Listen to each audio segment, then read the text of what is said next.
శాంతి కోరుకుంటున్నటువంటి సమయంలో అమెరికా సామ్రాజ్యవాదం తన ఆధిపత్యం కొరకు ప్రపంచ దేశాలను తన అదుపులో పెట్టుకోవడానికి కొరకు చిన్న దేశమైనటువంటి ఇరాన్పై ఇజ్రాయెల్ను రెచ్చగొడుతూ ఇజ్రాయెల్తో కాలేకపోవడం వలన అను బాంబులు తయారు చేస్తున్నారని చెప్పేసి ఎలాంటి విచారణ లేకుండానే కనీసం సూచన మేరకు కూడా సూచన చేయకుండా అమానుషంగా ఇరాన్పై దాడి చేయడం అమెరికా అహంకారానికి ఇది ఒక నిదర్శనంగా కనబడుతూ ఉంది.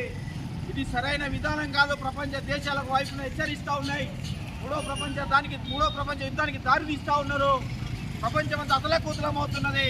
ఒకవైపున తిండి లేక నిరుద్యోగంతో కొట్లాడుతున్నటువంటి సమయంలో సమస్యలు పరిష్కరించకుండా కేవలం తన వ్యాపారం విస్తరించడం కొరకే ఈరోజు దేశాలను రెచ్చగొడుతూ ఒక దేశానికి యుద్ధాన్ని ఉగ్రవాదాన్ని రెచ్చగొడుతూ ఈరోజు అమెరికా ట్రంప్ చేస్తున్నటువంటి దురంకారను ఖచ్చితంగా రాబోయే రోజుల్లో ప్రపంచ దేశాలన్నీ ఏకమై అమెరికాను ఏకాకి చేసి ఖచ్చితంగా అమెరికా మీద ప్రతి దాడులు చేయడానికి కూడా పూనుకుంటారని చెప్పేసి కూడా ఈ సందర్భంగా సిపిఎంఎల్ ప్రజాపంతా మాస్ లైన్గా మేము హెచ్చరిస్తూ ఉన్నాం.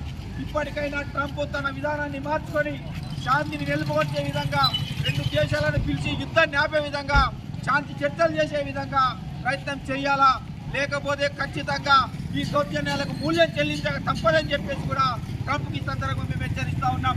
ఒకవైపున అణు బాంబుల పేరు మీద ఆ దేశాన్ని అదుపులో పెట్టుకోవడానికి కొరకు ఆ పెట్రోల్ని ధ్వంసం చేయడానికి కొరకు అమెరికా చేస్తున్నటువంటి తన ఆర్థిక లాభాల కొరకు తన వ్యాపారాన్ని విస్తరించుకోవడానికి కొరకు యుద్ధాలను రెచ్చగొడుతూ యుద్ధాలను ప్రోత్సహిస్తున్నటువంటి ట్రంప్ ఇది సరైనది కాదు.